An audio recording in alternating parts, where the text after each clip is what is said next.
Now there were 4 artillery pieces here at Fort Roberdeau, and dragging an artillery piece up here was probably quite a chore.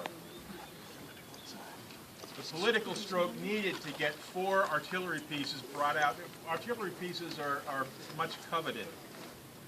So it really speaks to Daniel Roberdeau's political clout. He was a member of Congress.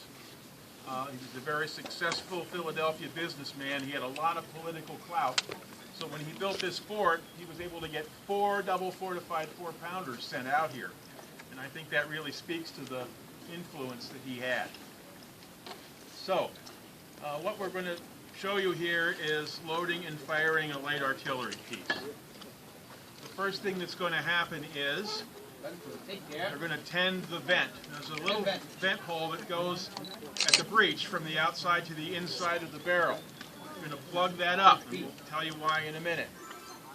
Next thing you're going to do is search the piece with a wad hook or wormer. It's a spiral metal thing that will pull out any debris that might be lingering in that barrel. You don't want to put a fresh powder bag down the barrel on top of a burning ember. That's a good way to lose your hands and arms. So they're going to search that very carefully, try to draw out any fragments of that wool bag that the powder was in. The next process is sponging the piece. Again, you're trying to extinguish any sparks or embers. So you hear that popping sound? That is the sound of a vacuum. And that means that the guy who's tending the vent did a good job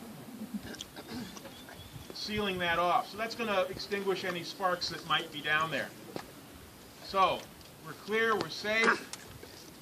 Have you done it twice? Okay. And charge. I wasn't watching you. Advanced charge. The next thing that would happen is the charge would be brought up. Now a lot of the stuff in the magazine here was fixed ammunition, which means the cannonball is attached right to the powder bag. And you load that right in. Ram down, Dart. And the next step would be to ram it down.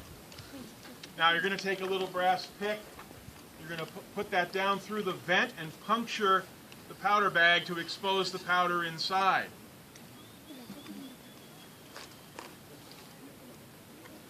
Now you've got to prime the weapon, prime the gun.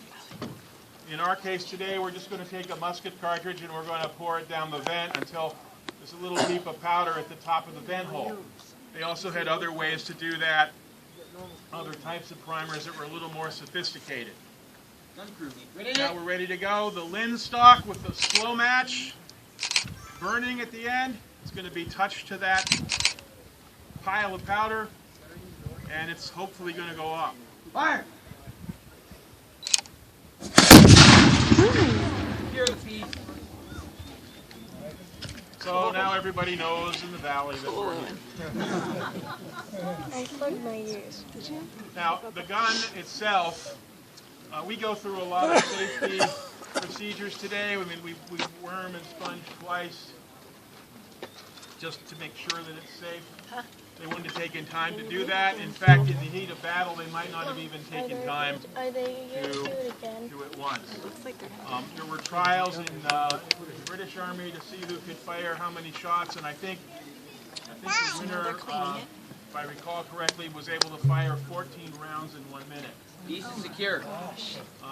And that's until the piece blew up and killed a couple of them.